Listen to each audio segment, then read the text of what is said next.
Hello everyone, my name is Jill. I'm the owner of Raw Hair Society, and if you are watching this video right now, you have just purchased one of our personalized root touch-up kits while we are having this COVID-19 closure.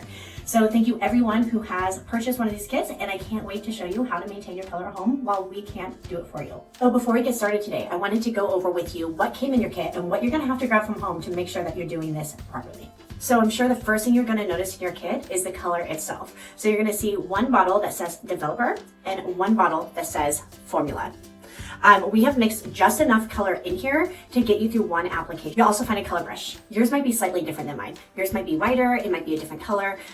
This actually comes from our own personal stash of Raw Hair Society, but they have all been sanitized multiple times, and even everything, including the bottles and other materials, have been sanitized before putting into your kits as well.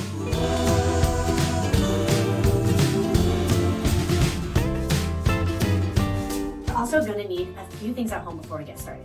So first thing is to wear a t-shirt that you don't mind getting stained a little bit, or something that even has really loose shoulders, tank tops, anything that can slip over your head really well. Something else you're going to need is a bowl to mix the color in. So my recommendations is going to be using a glass bowl if you have that available in your home. This is one of those Pyrex bowls. We have tons of these. But the great thing about these is they're going to have that wide mouth, so it's going to be easy to mix for you, but it's also not going to stain or get any chemicals trapped into that material, the bowl. Another good option is just these plastic Tupperware.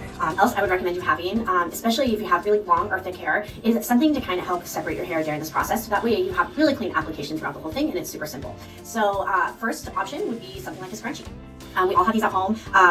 They are washable, which is really nice too, so if you get a little color on it, doesn't matter. And maybe not use whites, but a scrunchie would work really well to help with parting and separation. Another option is kind of like these rubber bands. Another option would be some sort of clip. These are the kind of clips that we use in salons. I know that not a lot of people have these kind of clips at home, but even if it's like the big claw clips, the ones that you even like tie your hair up and pin, something like that would work as well. So whatever you have at home, just to create a little separation, will work just fine. Before we get started with mixing, I just wanted to go over a few things with you on how to part your hair to get started with this process. So what I would do first is brush the hair. Make sure that you don't have any tangles in it at all. This is going to be make things much easier to kind of go through and separate throughout the process. You'll also have more of an idea. You'll have a chance to kind of look at where your grout is. Now my hair is brushed and free of all tangles. So what I'm going to do now is I just want to kind of have the hair fall in its natural part. So if your hair doesn't fall as easily as mine, that's totally fine. You can go ahead and create that part with a brush or your hand or whatever you normally do to get there. So we are going to be applying all around the part here, so it doesn't have to be perfect. So what we're going to do first is we just want to create a little bit of separation. We're not going to do any color in the back today, so we just want to kind of get all that out of the way, okay? So we are going to just take your finger and we are going to create a part that just kind of goes right behind the ear there. I'm going to do the same to this side. If your hair is very short, of course you're not going to be able to pull it up, so this part might not apply to you at all, but if your hair is my length or longer at all, go ahead and just get it out of the way. It's just going to make it a lot easier for you. Perfect. You guys, now it's time to finally mix our color so we can get started. So what you're going to take first is your formula. So everyone's formula is going to look totally different. It's even going to probably be slightly of a different thickness. Mine is like a yogurt consistency. Yours might be a little thicker, or it might be super runny, just depending on what your custom color is. What I suggest to do first, especially if yours is really thick, and you're going to be able to tell just by if it shakes well or not, is what I'm going to do is I want to get everything kind of to the bottom. So go ahead and just give it a tap on the counter. Okay. So now we're going to start getting everything mixed. So I'm going to take my bowl. I chose to use the glass Pyrex bowl. And I'm going to make sure I have my developer on hand as well.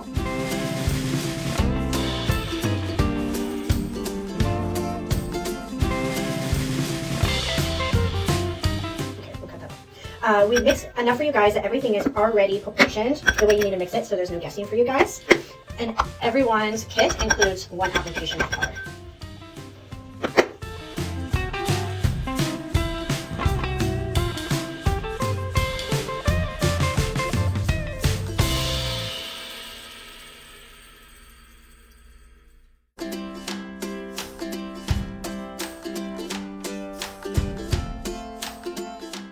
My roots are very minimal right now, as you can see. So some of you guys that are getting your hair done under 6 weeks, you guys may have a minimal amount as well. So you're just gonna wanna apply from the scalp to wherever that color is. I'm gonna go slightly past because I want to soften up my highlights a little bit. But many of you guys that are getting the kits probably have more of a solid color, so that's not something you're gonna have to think about too much. So just apply it on your roots. So let's get started. So let's start with your hairline. We're going to just take the brush and we're just going to apply right there to the roots. So we'll just back this a little bit right there. Then we're gonna get a little bit more, dab a little bit more color on that brush. And we are just gonna apply there to the roots. So super simple. So as you can see, we just really applied it right to where that grow out line starts. What we're gonna do next is we are going to take the end of our brush here. We're gonna go like this and create a part, and we're gonna just let that flop over.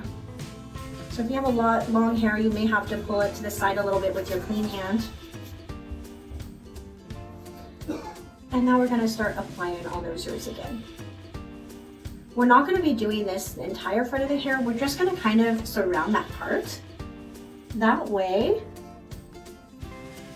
if your part line moves around a little bit, you're not gonna see those roots pop through, those grays pop through. And you know, the more gray you are, probably the more little sections you're gonna wanna do. So now I'm gonna just go over one more time. Pull that hair out of the way with your dry hand.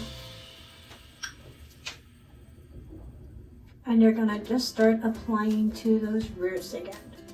As you notice, I'm kind of going back there a little bit. I'm not really applying to the back of my head, but I'm just kind of creating a little bit of a soft blend. With the brushes, you don't need to push in hard either. You just kind of want to softly feather, kind of like if you're using a paintbrush.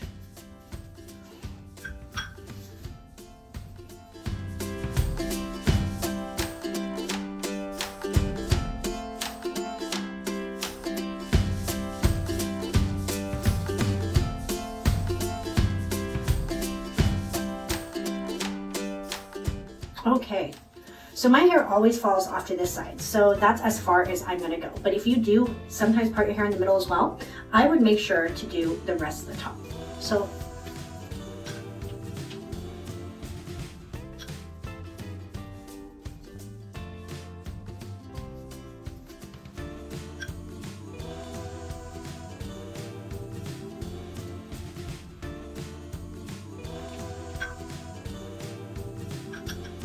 okay, so now what we're gonna do is, now that we've got kind of the part all covered up, so when it's falling down, everything looks touch up. We also want to touch away from the face because most of us like to pull our hair up. And the most common areas for most people to get gray is kind of right here on the temples. So these are gonna be important areas for us to touch up today.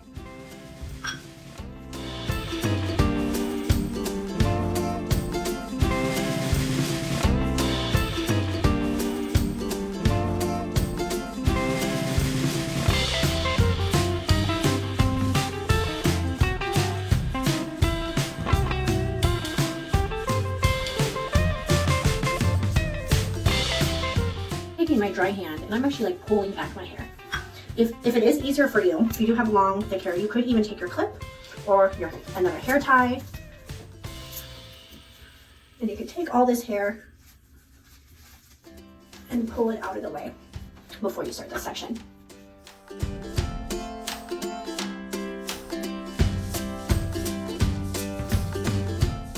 You handle the rest of your hair when you're applying your color, but you just want to make sure you don't have color on your hands. So just have a rag maybe next to you, something you can just wipe your hand off if you do have to do that. For me, I don't really get anything on my hands, so that's why I've been able to just easily kind of get through. Around these areas can be a little more, if you have an earring, you know, just kind of like pull that up, as you can see I do. And then we're just going to go slightly around the ear there. So now when your hair is up, you're not going to look as gray. If you wear your hair up a lot, you've got a lot of gray, you could even go right around your hairline. A lot of it is going to be by fill, because obviously you can't see behind you, or you can always ask someone for help. But if you do wear your hair up a lot, you can always go around that hairline.